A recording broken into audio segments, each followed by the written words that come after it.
أعوذ بالله من الشيطان الرجيم بسم الله الرحمن الرحيم الصلاة والسلام على رسول الله. Assalamu alaikum, brothers and sisters. Welcome back to our 13 Rivers community show every Wednesdays. Inshallah, hopefully you've been okay. Everyone's been good. I know the tier 4 lockdown has been a big burden on people. It'd be interesting to find out your take on how you've managed to cope. I know there's a lot of good work happening in the community with various different community organizations. We'll try and fill you up with some of the good things that we've been doing at 13 Rivers Trust. But once again, alhamdulillah, welcome everybody. Very key thing, please, we will prioritize you. If you do call us, we will give you a priority to speak to us. Also, please, share the link. If you're watching us live on Facebook, please share the link to other Facebook friends, colleagues, so that we can reach out to them as well. And also share it on your social media. So let's get some wide network of people. We've got a fantastic line of guests, inshallah. And I've also got my co-host, Brother Usama's with me as well, mashallah. He's the manager for Eden Care. I had to drag him into his virtual world, mashallah. But once again, welcome, Usama, mashallah. It's nice to have you on board with our 13 Rivers. I did try and get him on last couple of shows, but obviously he's a very busy man. You know what it is with managers there, right? They're managing so many things. Even then, he's still struggling, but inshallah, we'll try and pin him down and keep him on with us for a while, inshallah. Yeah, Usama, how are you? Assalamu alaikum wa rahmatullahi wa barakatuh. I'm good, alhamdulillah. How are you, bro? How's everyone? Hope you're going to get some comments, inshallah, get some shares. And it's good to be here. I have to admit, I'm a busy man, but it's good to be here, alhamdulillah. Always for the cause. Look, it's very, very important to be busy, and I know you're very busy for the right reason. So, inshallah, that's really good. Inshallah, jazakallah. Yeah. Let's quickly go to our guests who are going to be helping us today. I mean, we always need help because obviously I'm not an expert. I'm not a doctor. I'm not a GP. Just another simple person who comes regularly on the show, try and motivate people, try and get people engaged. And inshallah, we're going to be dealing with a very important topic today, inshallah, yeah. But remember, you can call in, please, yeah. So calling number will come on the screen. Please call us and also wait as well, inshallah, yeah, because obviously we've got one line. We will prioritize you. You will be able to kind of give your comments and that. And if you can't get through the telephone line, all you got to do is give us a message. We'll be checking the message. Brother Usama will do his best to kind of like read the messages out as well. So if you want to communicate by that way, you can do so. Yeah. So very quickly, mashallah, I've got Sister Sophia Khan with us. Mashallah, she's an interpretive counselor. She can explain what that is a bit later on. And alhamdulillah, we got also Sister Tahira Yasin. She's a senior psychotherapist, inshallah. So there are two roles here, inshallah. They're very important roles. We felt that it's very important that we covered this and also give you a very good insight to Eden Care and the work that Eden Care do. And inshallah, I'll kind of like ask Usama to kind of lead on that. So before that, Sister Sophia, welcome on board with us on 13 Rivers Trust. Inshallah, how are you? Walaikum salam. Alhamdulillah, I'm well. Jazakallah khair for having me here as well. No, you're welcome. Yeah, thank you for actually taking the time out as well. Yeah, Sister Tahira. Assalamualaikum. Walaikum salam. Well, welcome on board. Yeah, mashallah. Yeah. So very quickly, let's do a very quick intro to one aspect of the work that we do at 13 Rivers Trust, and that's Eden Care, which is the service provision. Inshallah, Usama, this is apparently this is your kind of like expertise. I don't know about expertise, inshallah, but quickly give a big hello and salam to Timothy James, who's joined us, giving his first time being here. He said he didn't know about us. Guys, we need to get sharing so every household knows about us, inshallah. So I am the program manager of Eden Care. I took over the helm in October, I believe. Eden Care is providing befriending services to those who are vulnerable, those who are elderly, those who are isolated.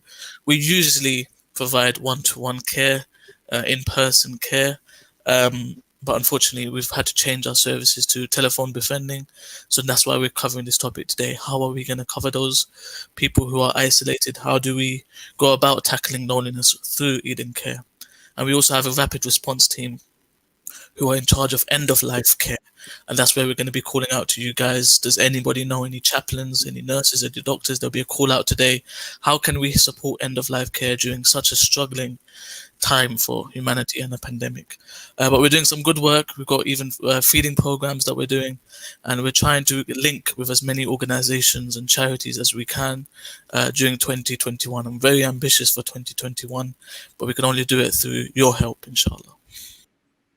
Great, thank you, Thama, for that very quick intro to Eden Care. It is a very important program. It's one of our big programs, and there's a humongous demand. Inshallah, we will do a bit of call out for getting helpers and volunteers. Don't get scared when you hear the word volunteering, because we're not living at normal reality now. This is the different reality. It's more on social media now, yeah. So with all the lockdown and everything, no one's expected to do anything physical, apart from the brave volunteers on Tuesday and Thursday who deliver hot meals to vulnerable people, especially people with COVID, especially those who are actually stuck at home or they're probably ill, especially mothers, single mothers who can't cook because of, they're going through the COVID symptoms and that. We have a So, few specialized volunteers, definitely. big jazakallah to those volunteers, who brave it, yeah.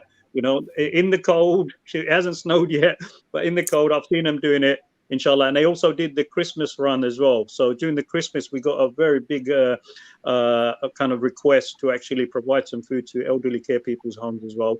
So you know what, these volunteers, they went out there, and Eight how did brothers, they do brother. it? Eight brothers. Eight Sorry? brothers. We donated to 8 brothers in total that day. And the first donation that me and Andrew, one of our loyal volunteers, has done, she started crying. She did not expect it. She was alone on that day. We don't celebrate Christmas personally, but we support people who are alone. It's not about Christmas. It's about loneliness. It's about support for the community. And she was crying. Her eyes were literally in tears. And me and Andrew, one of the volunteers, were like, we better leave because we're going to start crying now as well. So No, these are the people. Alhamdulillah. No, it's very important, and we have to respect. We have to respect. There are people who value Christmas, and Christmas is important to them as well. Because end of the day, whatever they respect, whatever they love and value, we have to kind of respect that, irrespective of what faith background we come from. And if that brings some smile and happiness, that's positive well-being as well. So we don't have to, like just avoid Christmas. And I know there's loads of lonely people, they look forward to Christmas, and it was a big problem. I mean, it's a massive problem in the UK because even the government, they were very scared what to do because, with this lockdown, a lot of people were very upset. A lot of families were not able to get together and that. But, we've discussed some of that. We will discuss that at other shows. Let's go to Sister Sophia. How are you? Tell us a little bit more about yourself. Any other voluntary organization you belong to, organizations, give us your background, inshallah. This is one of the ways we try and introduce our guests to the audience that we have. And we try and build that relationship network. If people need our help and support, they know who you are. They can kind of like turn to you as well. I know you're doing some remarkable work with this, and we need more of this, inshallah. Jazakallah khair, brother.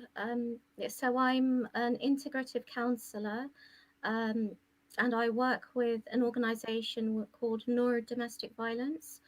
They're a charity who work with victims and survivors of domestic abuse.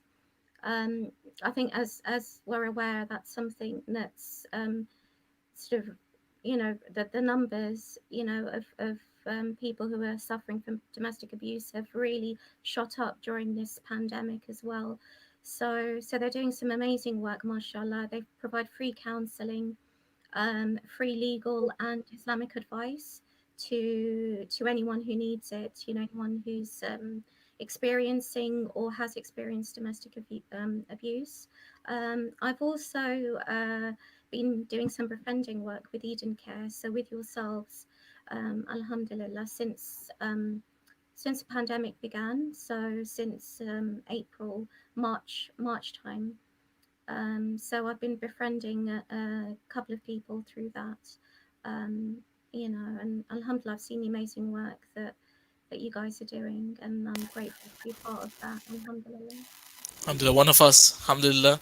Just before the next sister goes on, Wahida Islam, I think this is your boss, the lead counselor. She says, lovely to see Tahira Yassin and Sophia Khan, both amazing colleagues at Noor Domestic Violence. So it's good to see her here as well. Assalamu alaikum, Wahida. It's good to see you. And good that you're representing our work. Share the word, inshallah. Anyway, Bismillah, Sister Tahira. Yeah, so I'm also a psychotherapist at Noor. Similarly, I work with domestic violence. I help women going through their challenges, their difficulties. I also work with trauma victims in the city that I live in, so that's Gloucester. So I do that as well. And I have private work, so it's all to do with many of the people that are suffering because of the pandemic. It really has increased. The mental illnesses have gone up as well. And the work with Eden, amazing. I've heard a lot about the work that Eden Care do. So that's up to you as well. We're hoping to get Tahira on board, inshallah, in some point or some capacity. I know Sophia will be up for that one as well, inshallah. Definitely. Well, inshallah. Let me just quickly give you a background to Eden Care. Eden Care is one of our programs. We got numerous programs. We've got Eden Care. Okay, that's looking at end of care life support. Then we've got Muslim Burial Fund, supporting those who come to an end, and obviously the need for the Islamic service that needs to take place, and there's a massive demand for that as well. We also have a youth empowerment program.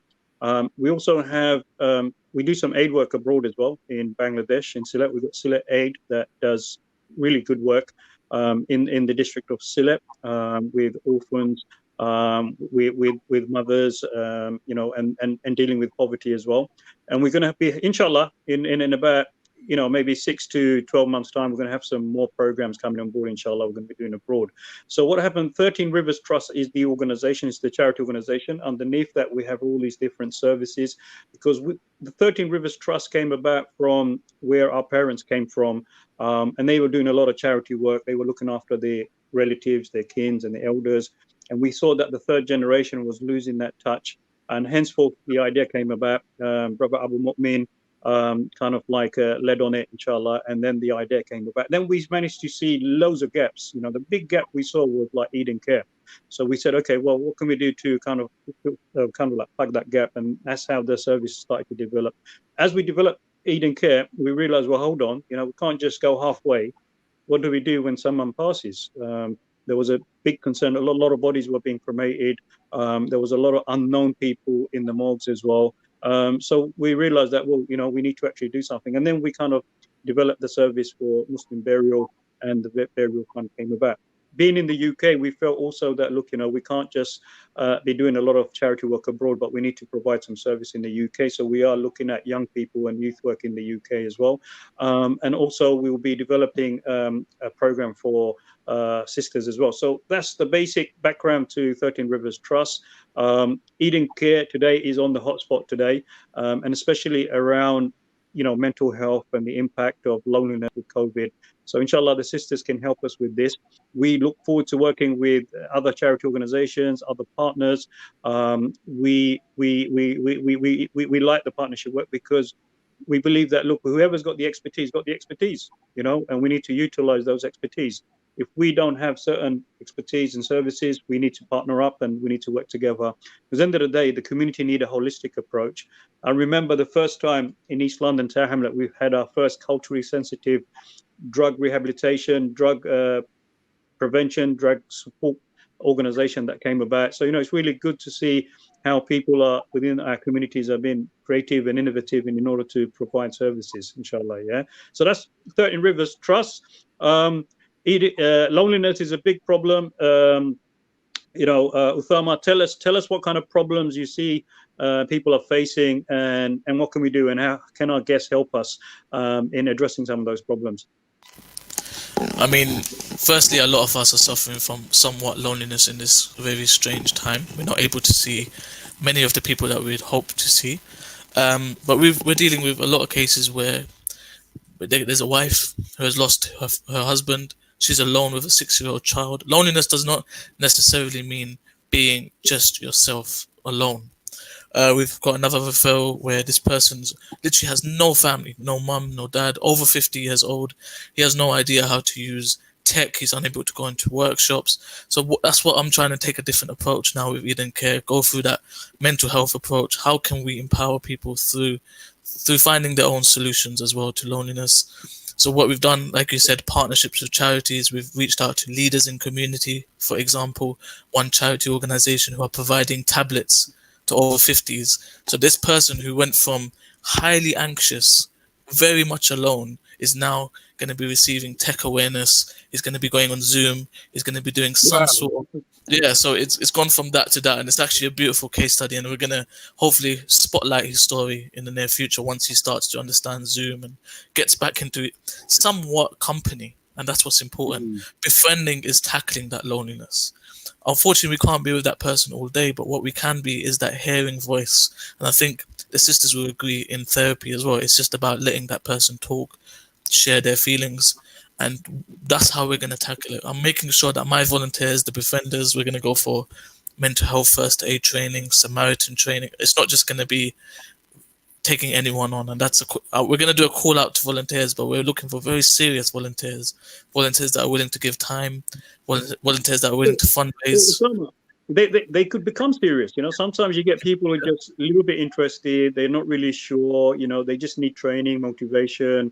Mhm. And then they become serious. Sometimes waiting for the serious people to come No, may take time. we're working with whoever we're working with. Some people are busier, some people are more free. It's just about making sure that we utilize them the best that we can. And I think we had this discussion earlier, is utilizing their strengths.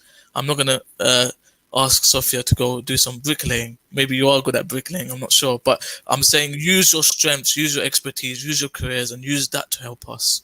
Well, We've got let's go to Sister Sophia then. Yes, Sister Sophia, tell us about counselling. What is counselling? I mean, why do people need counselling for? I think counselling is like the brother Usama just said. It's in a large part it's about listening, to people, to listening to their problems, what's causing them sort of issues, what issues like depression, anxiety, trauma, abuse, and all of these things have just sort of been exacerbated by the current situation with COVID and the pandemic.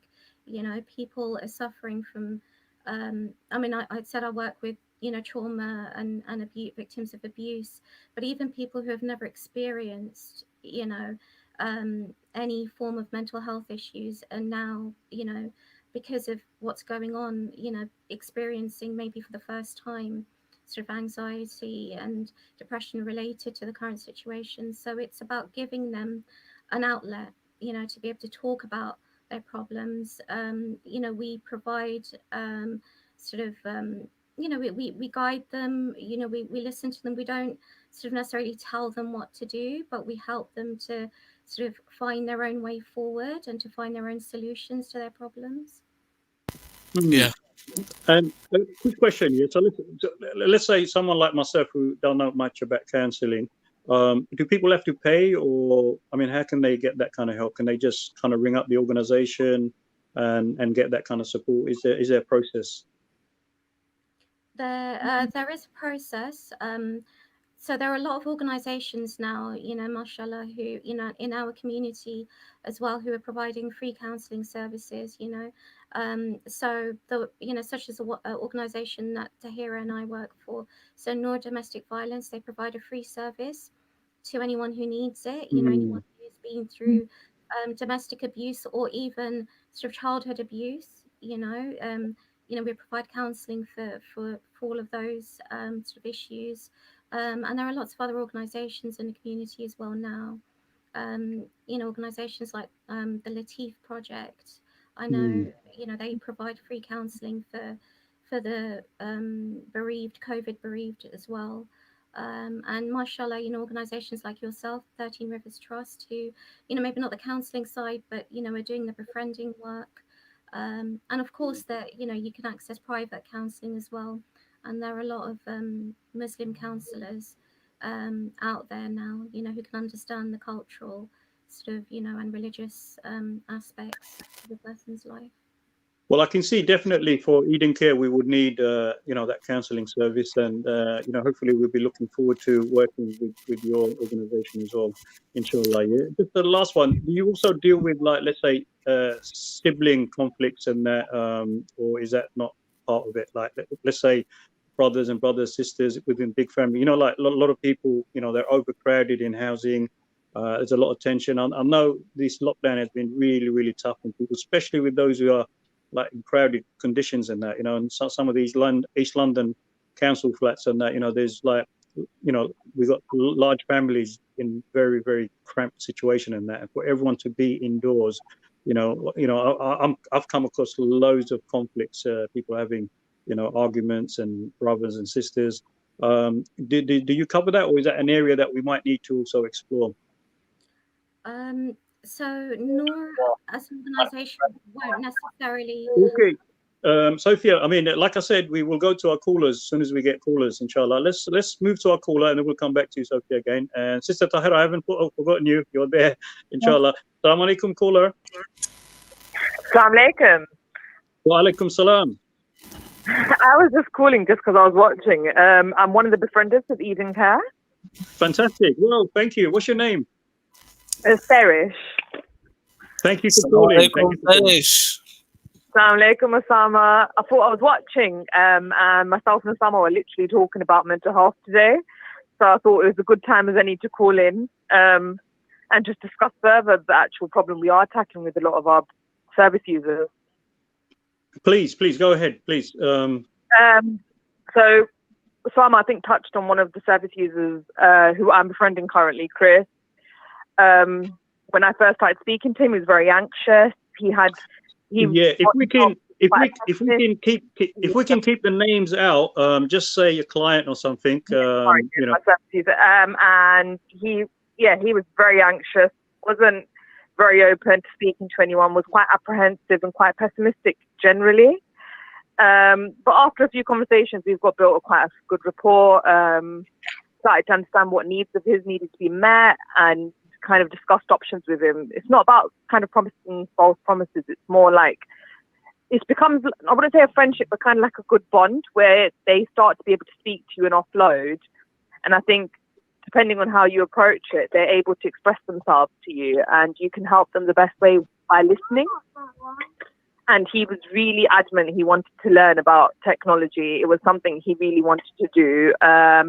And inshallah, in the new year, that will be something he will be going to do with leaders in community, inshallah.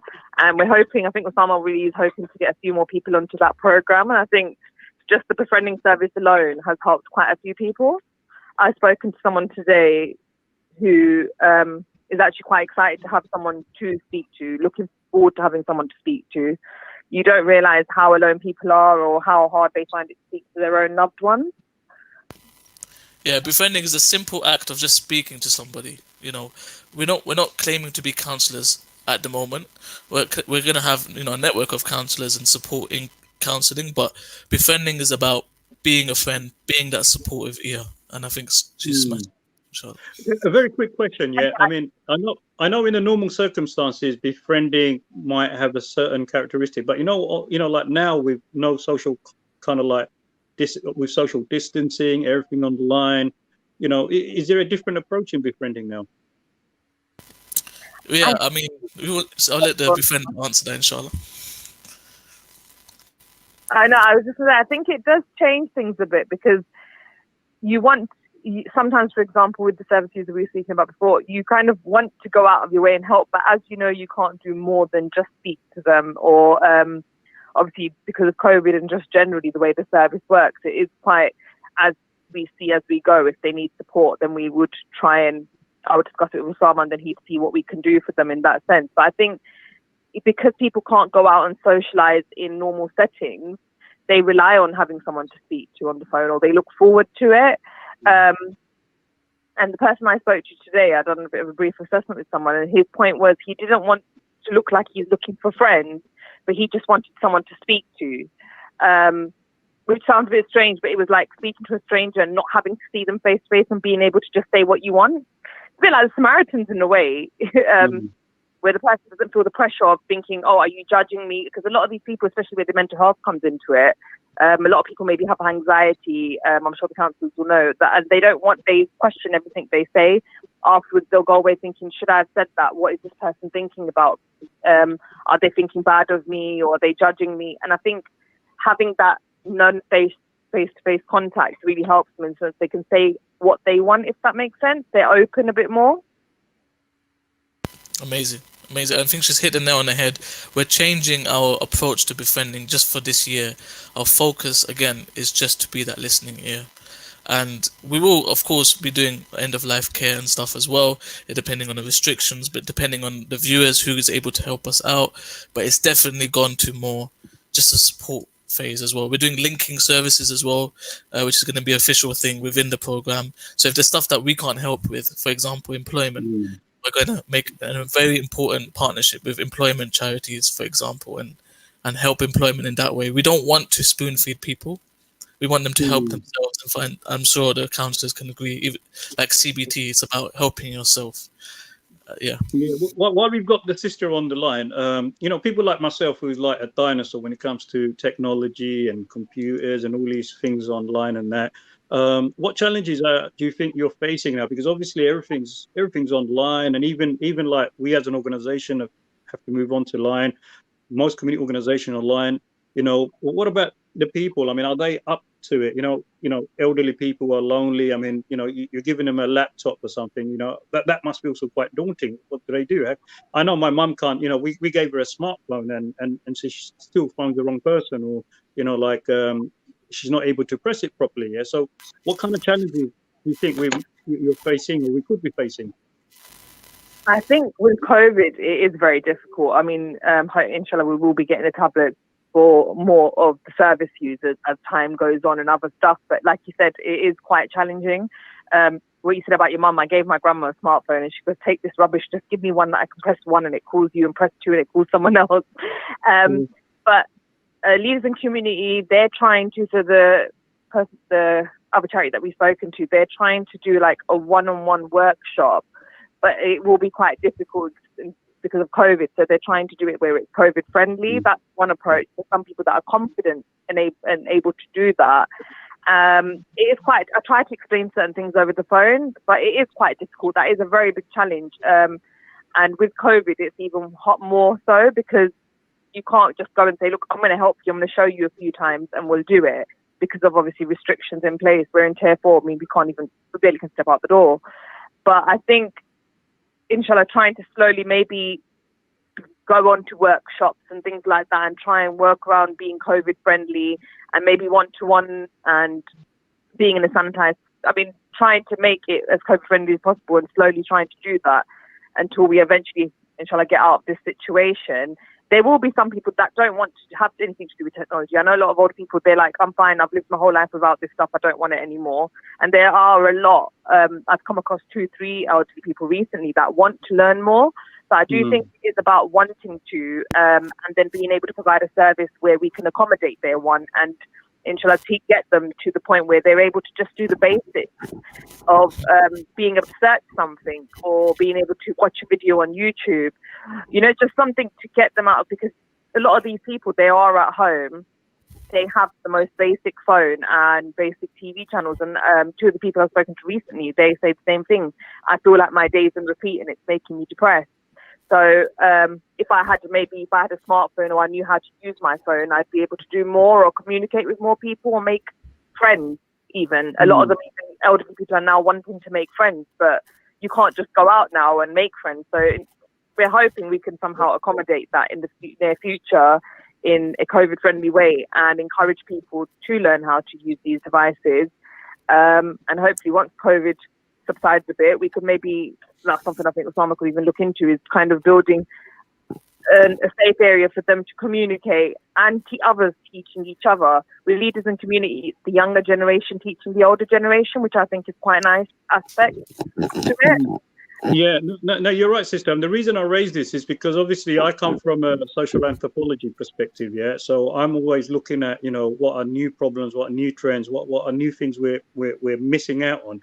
So yes, we are focused COVID. We're basically trying our best to solve that. But what we are identifying is that there has been massive gaps in our communities or in the wider societies, and they've been there. Those problems have been there. It's just the COVID is actually bringing it to the forefront, or we're discussing it now. I mean, I can tell you for a fact, some of the elderly people in our community struggle to even use Sky TV to go into a TV channel to watch a program of their own kind of language. So, you know, we might think, oh, you know, that's a very simple thing, yeah. But for that elderly person who's very lonely, isolated, you know, maybe to watch a program in their own language is so important, but they just might not know how to do it, or they might not be able to, you know, move from their wheelchair to get to the TV, or they don't even know how to use the remote control. Now, I'm not saying everyone is like that, but what I'm saying is that we as practitioners and professionals, we shouldn't undermine the soft goals. We must set our own soft goals. We must identify these kind of things so that post-COVID, we have community organizations and projects that are actually going to be addressing these kind of things, because no one anticipated that we're going to have a global pandemic like this, which is going to teach us new lessons. And we can't just go into post-COVID and, you know, do everything the normal way. Counseling and service provisions that we're going to be providing, we're going to have to adjust. We're going to have to adjust with all the learnings. And if we're not learning on that journey, we're going to miss the boat as well. We're going to miss the gaps. And good organizations are watching those kind of trends, building and preparing for those trends. All the charity organizations, they had to go onto online to fundraise. And mashallah, they're doing very good. So all our service providing, we have to think of what are the gaps now, what are the problems, because, you know, before we could do it face to face, before we could go to the house, now we can't. There's a massive disconnect now. Inshallah, enough of me, yeah. But let's come question to let me ask a quick question, Sister Tahir, if that's okay. Yes, please. Sister, obviously we're talking about befriending, we're talking about tackling loneliness. Are we able to tackle loneliness when we're not physically with somebody? What are ways to tackle loneliness, would you say, in such a climate?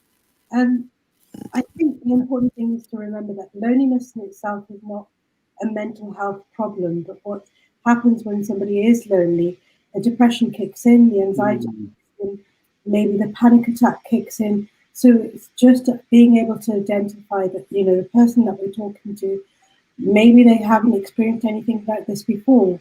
And the fact, you know, young mothers with children not being able to take their children to other sort of houses to play with, or for the children not to see their grandparents. So it really is reframing what we think loneliness is.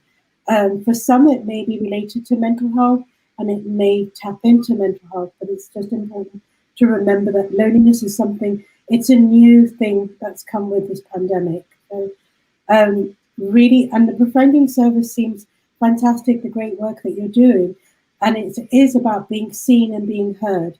So if the person that you're speaking to feels that they're being heard while you're speaking to them, that's really important, and also to be seen.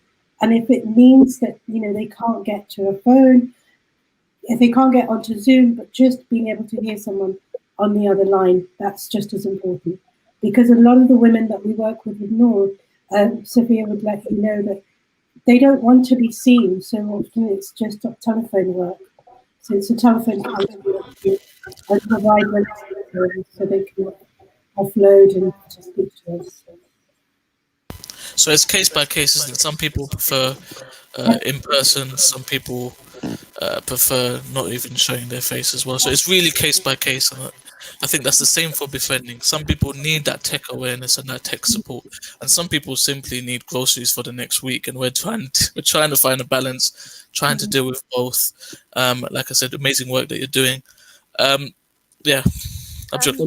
On that point, Usama, let's take a quick break and let's watch the first clip that we've got prepared, inshallah, yeah, and then we'll come back here, inshallah, yeah. Let's go to the first video clip.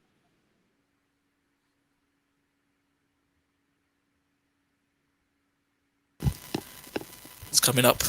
We're keeping you in suspense.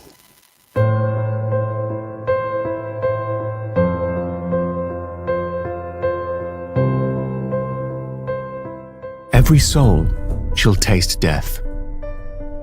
Eden Care provides end-of-life and burial support to those who are vulnerable. Eden Care has been befriending those who are reaching end of life and have supported burials across the UK since 2015. We support vulnerable people who need that extra social, emotional, and spiritual help. We befriend the sick in hospitals, hospices, and in private homes. Many Muslims struggle with burial costs, including new Muslims with little or no family support. An average burial in the UK can cost over £3,000. Eden Care have supported victims of the Grenfell Tower tragedy and their families with burial support. Help us continue to befriend the sick on your behalf so we can empower those who yearn for your kindness and warmth. Those who long for that feeling of being loved and not left alone or isolated during sickness. Eden Care UK provides a 24-hour, 7-day-a-week rapid response service to those who are isolated and reaching end of life or are in need of burial support. Since 2015, Eden Care UK has assisted people with legal covers, Grenfell fire victims, people with end-of-life support, and people with burial support.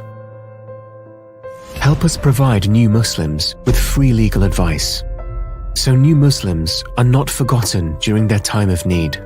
The greatest gift you can give someone is your time, love, and concern. Donate to Eden Care's Muslim Burial Fund and perform that simple act of kindness. And continue to help your brothers and sisters from the cradle to the grave.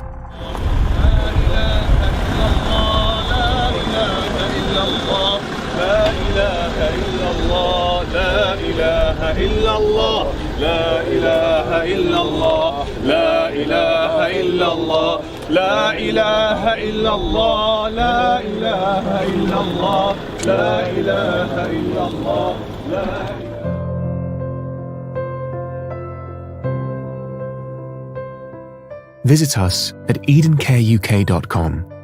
A simple act of kindness. Like, subscribe, and share this video.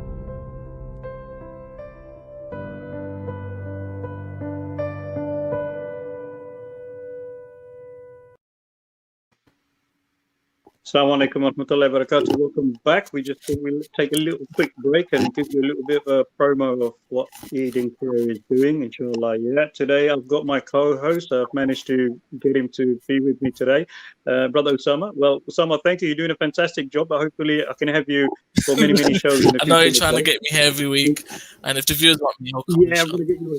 Yeah, I'm gonna. Well, otherwise, I'm gonna send the martial art brothers over to you. Yeah, you know. But anyway, we got, mashallah, we got two great sisters. I've got here. a question Very on the good comments, sisters. guys. When you're ready, inshallah. Yes, definitely. Yeah. So today we've got Sister Sophia Khan, who's an interpretive counselor. We've also got Sister Tahira Yassin, senior psychotherapist. It's great to have you on board, and inshallah, jump in whenever you feel like you want to make a comment. You know, don't hesitate. Yeah, inshallah, we you know, people can learn from this. Like you saw at the video clip. You know, we want to support people from cradle to the grave. Inshallah, we're not going to shy away from it. This is reality. You know, we have a lot of problems in our communities. You know, we all have different issues. Just more specifically, any sister, you know, are we still living and with extended families, and are extended family members supportive? Can we engage them more? Can they be part of a solution as well? Yeah, I definitely think so. I think when you asked a question about counselling siblings or extended family, there are also family therapists that can work with the family to give you coping mechanisms, coping strategies to work with the loneliness, with the depression, with, you know, the anxiety. All of these are coming up. And also the underlying problem is the trauma that comes from the loneliness. So the support is there. And there's some amazing counsellors out there. Nora doing fantastic work. The Latif Project are there. And many other organisations like the Muslim Directory will list all the Muslim counsellors that are there. So, you know, it's really being able to access the right kind of information. Sister Sophia, do you think people out there are too embarrassed to take up the service? Do they feel it's like kind of taboo to kind of like get that help and support? If so, what can we do to kind of break those barriers? Yes, I think we are slowly breaking down those barriers within our community. You know, alhamdulillah, a lot of good work is being done, a lot of awareness being raised. But there is still, you know, a bit of a taboo there when it comes to seeking help for mental health issues in particular. Tell us some of those taboos. What are those taboos? Oh, there are a lot of them. You know, people believing that people think there's something wrong with them. You know, if they admit to having mental health problems. Even from a spiritual side, sometimes people associating it with other spiritual issues rather than the actual mental health issue that they have. What people We've made that very clear in one of our shows. We've done 2 shows. We're making it very clear. Yes, we always say to people, look, the first line of support, you got to go for medical support, you got to go for counseling. And when all that doesn't kind of and there's still issues, then maybe and most of the Rakis will actually say that as well. The good Rakis will say that, inshallah. I wanted to make that very clear because, it's important that people shouldn't feel this burden or this pressure. It should be open. When people need that help, they should go. Absolutely, yeah. Yeah, sadly, there are still a lot of people who feel like, people are going to think they're, they're crazy. There's something, that, it's embarrassing, or it's just not something that they're even aware exists. Yeah. Sister Sophia, we've got a call. Thank you for your point. I will close that. Caller, assalamu alaikum. What's your name and where are you calling from? I do that on TV. This is Abu Mumin. I'm one of the founder members of 13 Rivers Trust, Eating Care. I had to call in. Hello? Yeah, but listen, we've got our ears open for you. This is my boss, so inshallah after this he increases my salary. Let's go. Bismillah. I'm joking. Just a few points. Just listening to the sisters who provide counseling and domestic violence support. I, for many years, did quite a lot of extensive social work, and what normally would happen is mainstream would refer to mainstream services, and what I have found that many of the culturally sensitive services are not often engaged.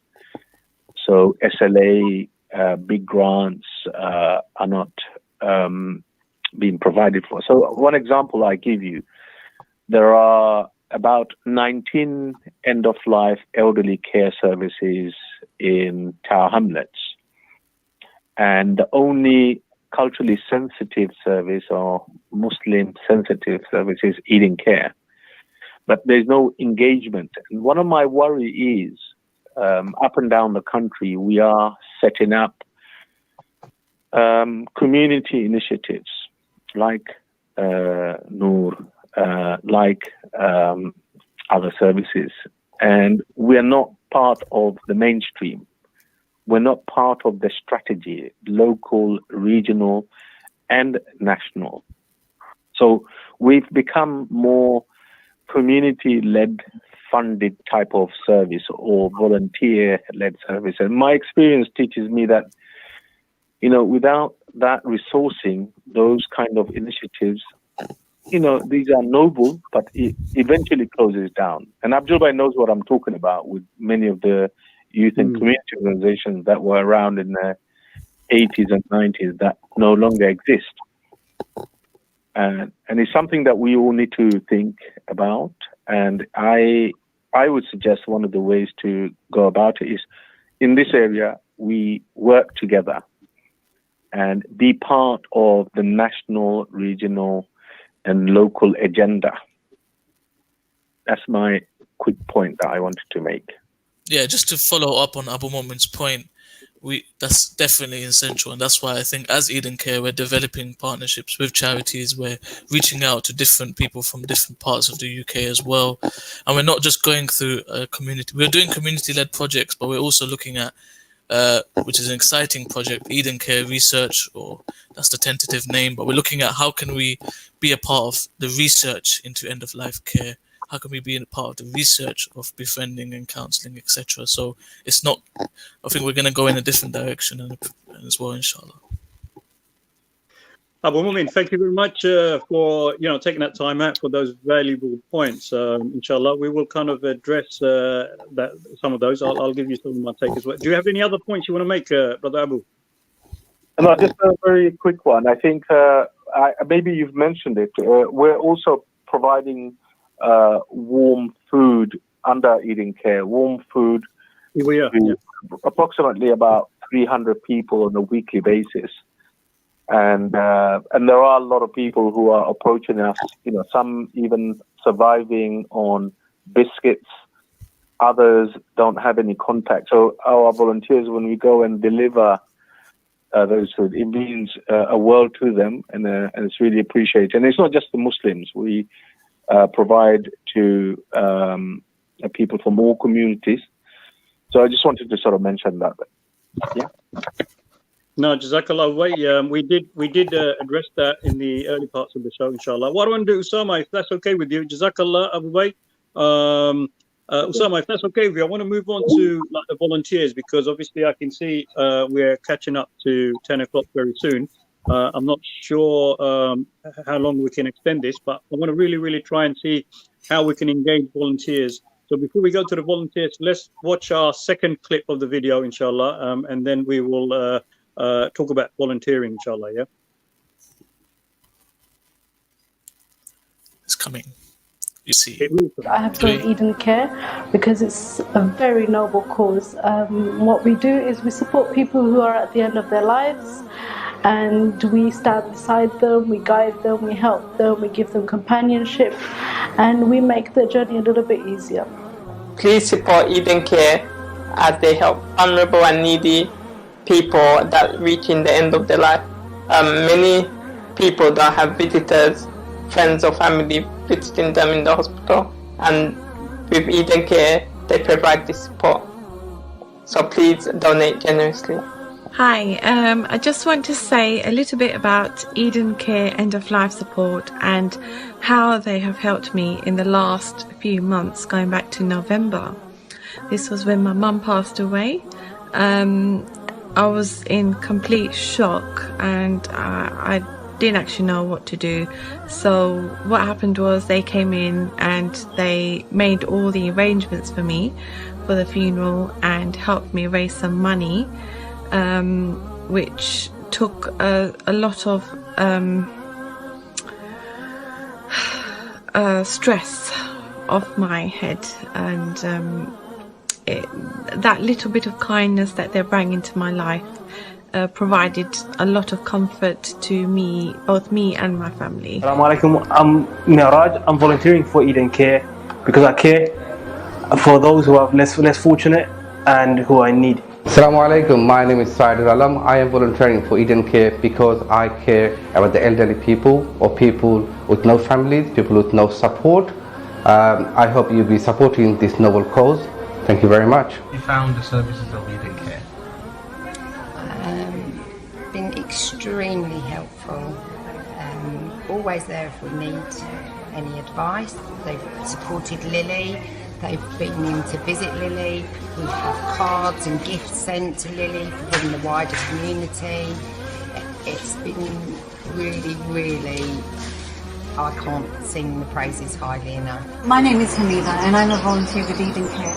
This is a unique and profound charity organisation that deals with people who are terminally ill and reaching the end stages of their life with very minimum support from friends and family. Please support us and donate generously to Eden Care. Thank you. I believe Eden Care End of Life Support provides necessary and vital care for the most vulnerable people in our society. It is not just the responsibility of medical professionals, GPs or trained practitioners. This responsibility belongs to every single person within our community. I am going to continue volunteering for Eden Care End of Life Support. I believe that you should also join me on this journey. Please help.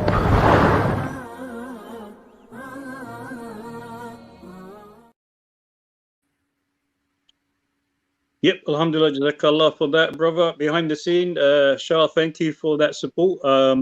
Yes, volunteering is very important. I mean, obviously, we've got fantastic services, but it's not good having services if we don't have the right support. We don't have the human resources to kind of like reach out. We suddenly might get a massive demand come through. This COVID period has taught us that, because we weren't unprepared, a lot of cases increased, caseloads increased, a lot of pressure in all sectors. Every sector's feeling it. Yeah. What are some of those pressures? I mean, can we utilize volunteers, and also what level of training do you think we need to provide in order to get them fit to be able to provide that? So, because there might be a lot of people who are interested in becoming volunteers. How do we engage them, and what kind of training can we provide? Sister Tahira?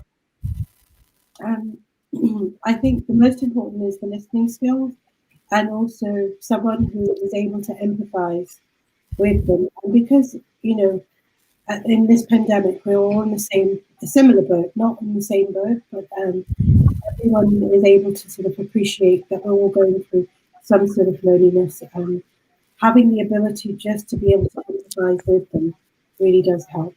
And having experience, because a lot of the time people just want to be heard. Sister Sophia? Yeah, absolutely. I mean, I agree with everything Tahira said. And I think it's about sort of getting the word out there as well, as you guys are doing. And kind of, targeting maybe the youth and the younger generation as well, as far as volunteering efforts go. Because also, when we talk about sort of loneliness and isolation, helping others is a way to actually boost our own mental well-being as well. It gives us a sense of purpose, sense of in our own lives. So just to get that message across, to people that actually not only are you benefiting someone else, but actually you're benefiting yourself, through doing this. Can I just make a point as well? Yes, just please. a profound point is it just coming to my head as you were speaking. I'm employed full time by the charity, but I miss volunteering. I've volunteered full time before, and it's a different level of satisfaction. You are doing something purely for helping that cause, helping those people, helping the charity, and you get a lot out of it as well. And within Eden Care volunteering as well, there's a lot more that we're planning for our volunteers. I believe in mutual benefit. So if you're going to volunteer for us, we'll provide you with, it can be anything, work experience, work references, academic references, support, training, mental health, first aid, Samaritan training. Volunteers are the people who are making the charity. I'm talking to the volunteers, and they're telling me about the conversations with these vulnerable, isolated people, and I feel disconnected in a way. I feel jealous in a very, in a moderate way, that these volunteers are actually taking their time out. Some of them are taking bags and bags of food from a masjid just to drop it off to people's homes, and they're seeing the gratitude in people's faces. Volunteers is what makes us. Abjol, I think you agree as well with retention and everything. No, definitely.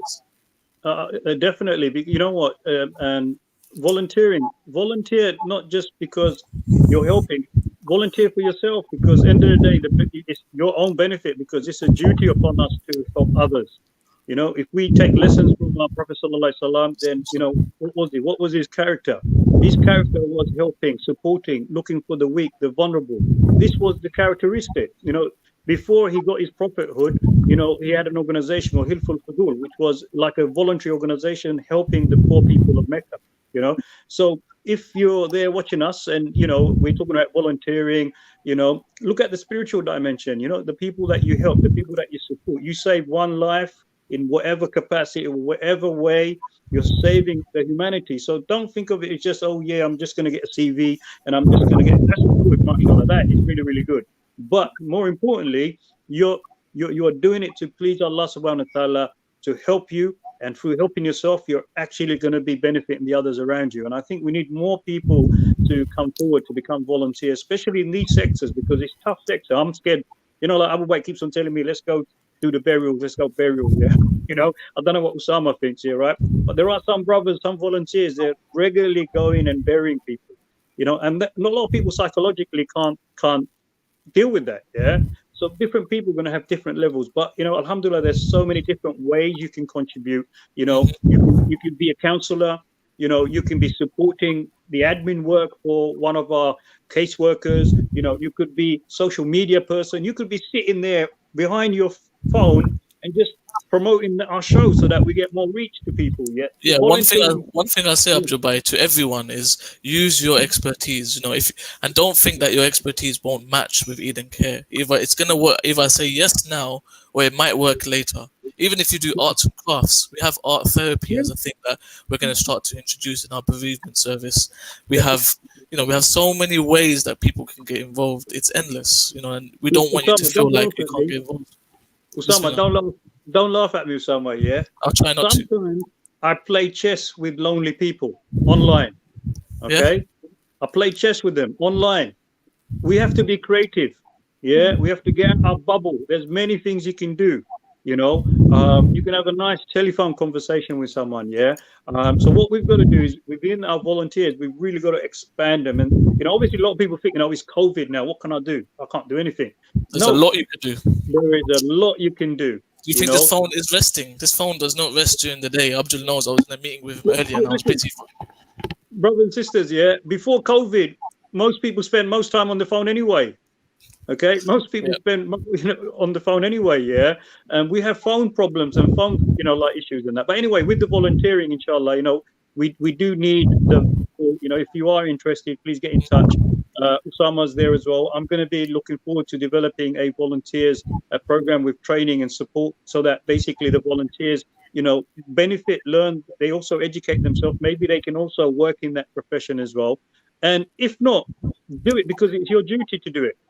As part of your community contribution. Abu Bay mentioned about, the political problems that, we as organizations will be facing. We live in a society where there's a lot of barriers, a lot of challenging barriers, and henceforth we've got to deal with those, inshallah. Yeah. So that's why we need diverse volunteers. We have people coming through from UCL, University College London. They're doing research about minority end-of-life care, and they wanted to reach out to us, and we're opening our doors much more in 2021. It's a very exciting year. And this is a message, challenging but exciting. This is a message for the brothers. Counseling isn't just for the sisters. Yeah. A lot of people think like counseling, psychotherapy is all sisters kind of like profession. Yeah. Do you know how many men, how many brothers are depressed and suicidal? The gambling problems that we've got, the drugs problem that we got, all this, in domestic violence, the men that are actually, who are, doing the aggression and that, the problems, they may have, or the support that they may need in order to, can you imagine, like, we got to think of this holistically. It's not just the sisters who are going to become the counselors and that. We need the brothers to come forward, do some, help out, support, learn, get training. On both sides of Dubai, I think brothers need to come out as people to be listened to, but also to listen. I'm somebody I'm going to put my hands up, beneficiary of CBT, and I'm just going to say that now. And it's nothing to be ashamed of. Counseling, talking, therapy, support, brothers and sisters, is open to everyone, and especially the befriending service as well. I'm sure Tahira and Sophia will agree as well. Sorry, Sister Sophia? Yeah, it's really important to say as well that counselling in itself is completely confidential and non-judgmental. So your counsellor, the person you're talking to will not be judging you in any way, shape or form. They're there to kind of listen to you and to and to help you, regardless of what you might be taking to them. So I think a lot of brothers maybe feel embarrassed about talking about some of the issues that you just mentioned, Brother Abjol. But there's no shame in that. Like you just pointed out, there's no shame in talking about those issues, and you will not be judged, and you will receive, sort of an empathic listening ear. You see, it's the same with befriending as well. Yeah.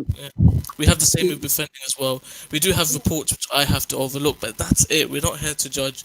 If we do notice there's a level where we can't assist as befrienders, we might pass them on to counsellors or other. That's why we have linking services for 2021. We're going to be linking different services, inshallah. Abjol. Yeah, what I was going to do is quickly ask the sisters to make their final comments, inshallah, and then we can wrap up, inshallah. Yeah, so shall we start with Sister Tahira today? First of all, Jazakallah for coming and your last. Jazakallah very much. Very much.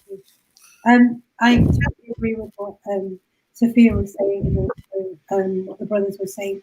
Counselling is for everyone. I think there's a definite need there.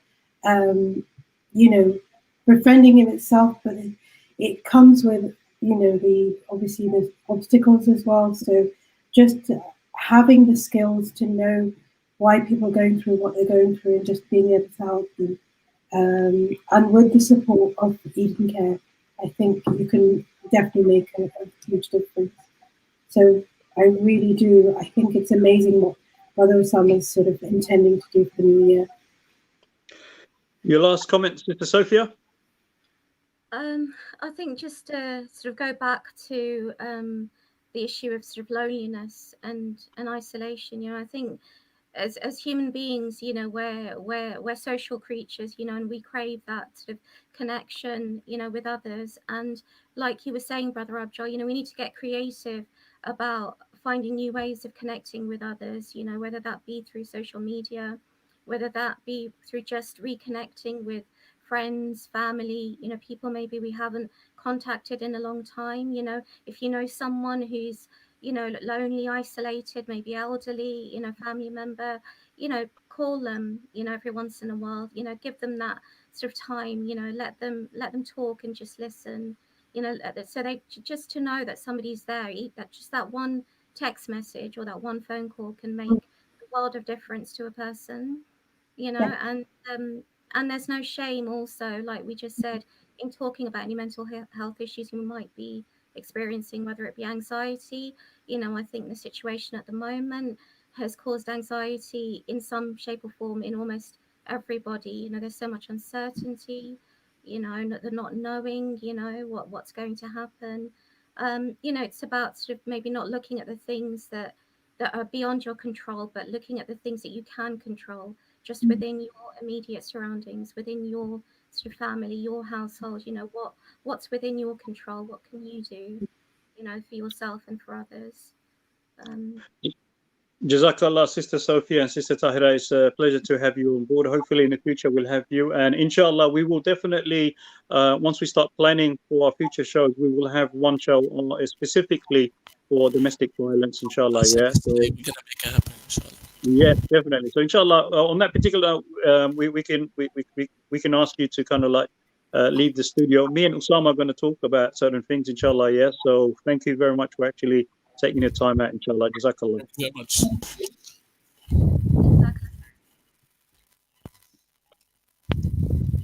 Okay, Usama, we want to continue we want to continue a little bit about the volunteers here. We've got some messages. If you could read some of those messages that have not been read, inshallah. Yeah, so I'm just going to start off with Sister Serish. I think it's the sister that spoke earlier. She said, amazing work, alhamdulillah, especially the befriending program. We have Abu Mu'min saying that Noor and Eden Care, they need to explore ideas to work together. We need to meet them, inshallah. And Wahida is also interested. By the way, Wahida is the head of Noor Domestic Violence. And she's also put on the comments, guys, for any referrals for anything to do with mental health by COVID-19, she's put an email for the Latif project, and anyone suffering from FGM, domestic violence, child abuse, she's put the support email there as well for no good work. We've got a question here, and let me ask this to you, Abjol. When lockdown will end? When will lockdown will end? Inshallah, Allahu Alam, Allah knows best, yeah. But far as I know, when it first came in, last April, I got a sense that we needed about 18 months. There was some expertise was saying 18 months, and that's because of like the key thing to COVID is the actual the vaccination, and the vaccination takes time. And I know that Monday, very soon, the next batch of vaccination is going to be rolling out in the UK. Obviously, they had to speed it up. They had to do what they need to do in order to do that, and there's good reasons, because in a normal circumstances they would have to take many years of doing that, because the process is very slow. But because of COVID, they threw all their staff members, they worked 24 hours around the clock. They had to do that, and I think the race is, I'm looking at basically everything becoming a little bit more normal in 6 months time. Yeah, because obviously to roll out the vaccination, they're not going to be able to do that over the night. Yeah, so they're going to have to prioritize the most vulnerable, the elderly, the people who've got medical conditions and that. So they're going to have to roll that out, and that will take time, because the first batch of medicine the vaccination, there was problems because they couldn't store it. They had to store it at a certain temperature. But the second one, I forgot the name of the second one, but that doesn't need to be at a certain temperature. So I think that will work. So I'm definitely thinking that this year is also going to be a lot of disturbances as well. So, but we've got used to it. I mean, don't you think you're used to it, Usama? You know, the new reality that we've got to be. You know, obviously the challenge is the employment. People are losing jobs like left, right, center. Yeah, There's a lot of challenges right now. It's we're used to it in the sense that we're getting by. We adapt as human beings. It's just natural. Most of us anyway. But of course, it is an unfortunate situation, especially in employment, especially in the education sector. There's a lot of unfortunate. Do you know what? Sorry, Usama. You know, this is my own personal take here. The education center service is very important, but I think the medical service is high priority. The NHS is high priority. Saving people's lives for me is number one priority. Holiday and enjoyment and socializing, it doesn't fall near enough to saving the lives. Yeah, so I think in the rank of seriousness, we've got to do that. Now, education wise, I've got my view, but basically, I personally don't think the school should be open. That's my own personal take. But I think also I've got to say that I think we're at a stage where most people are going to get it because of people just going to get it. Simple. I mean, only the people who are most likely not going to get it is the ones who've really, really isolating themselves. They've actually, really made sure that there's no contact at all. Everything is basically cleaned. But I think you'll reach a lot of people. Yeah, no, it's going to reach. Look, listen, I went for my exercise last Sunday, cycling. Yeah, I thought there was more people in the canal than self-isolating. Yeah, it was like you're going on the tube station, So everyone is exercising. Everyone's out there. Everyone is out there. On the canals, they're doing their running. They don't know each other, and mashallah, they're also maintaining the social distance. But everyone's out there. So there are times when you're cycling down the canal, you have to pass someone, you have to go around them, and you can literally see.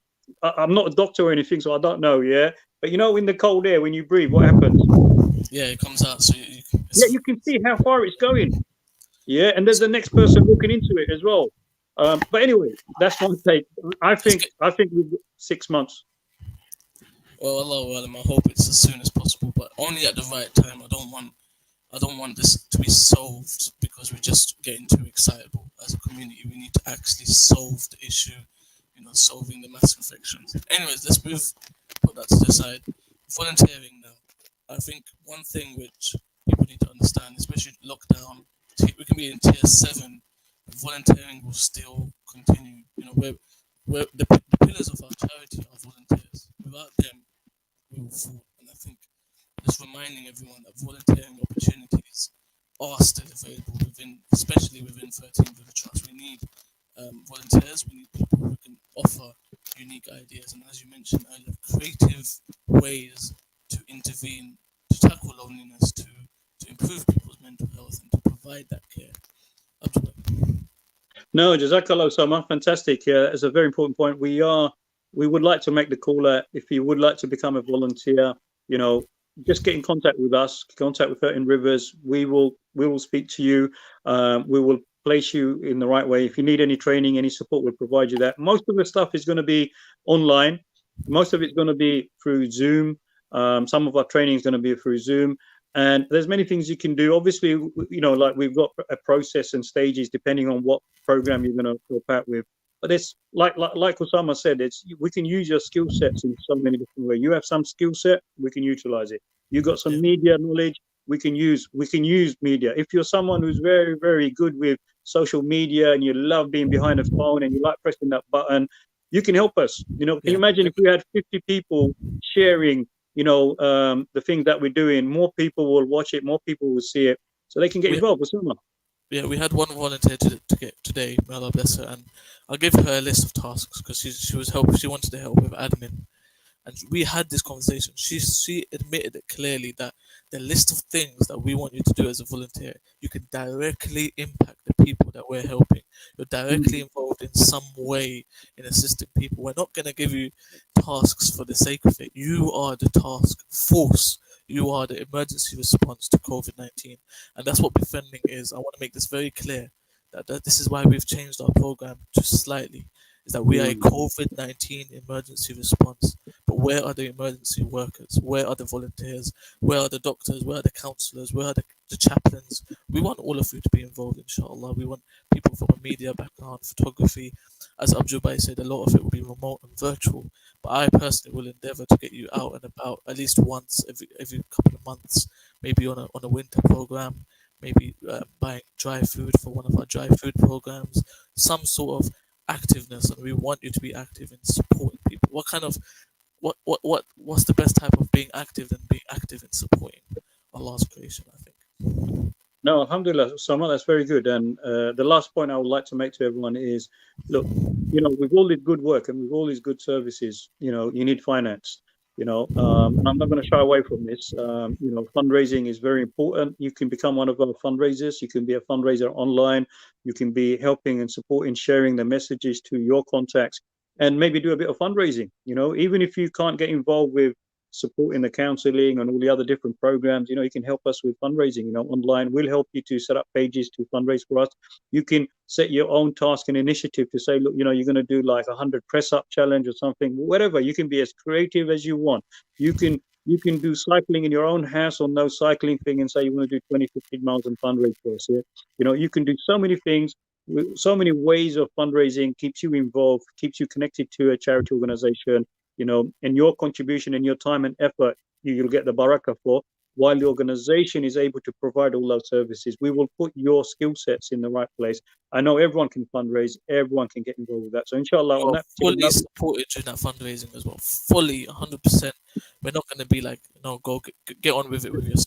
No, you are fully supported for your fundraising journey, from idea, from willingness to fundraise, to idea, to implementation, everything. You're fully supported throughout that whole journey. And we know that fundraising, some people see it as a tedious task, but actually it is the groundwork of what we need to sustain ourselves. We're not massive. We're not a massive charity, but through that help, and you'll be surprised how many people are feeling generous. Ramadan is coming up. I believe you choosing 13 Rivers Trust as your Ramadan charity. Everyone has that charity which is their heart. Ramadan charity.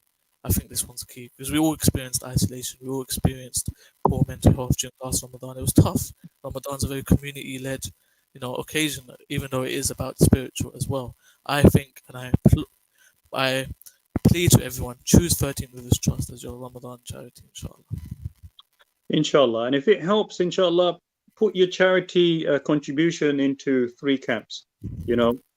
Help your own family and kin abroad who are poor. Okay, certain percentage.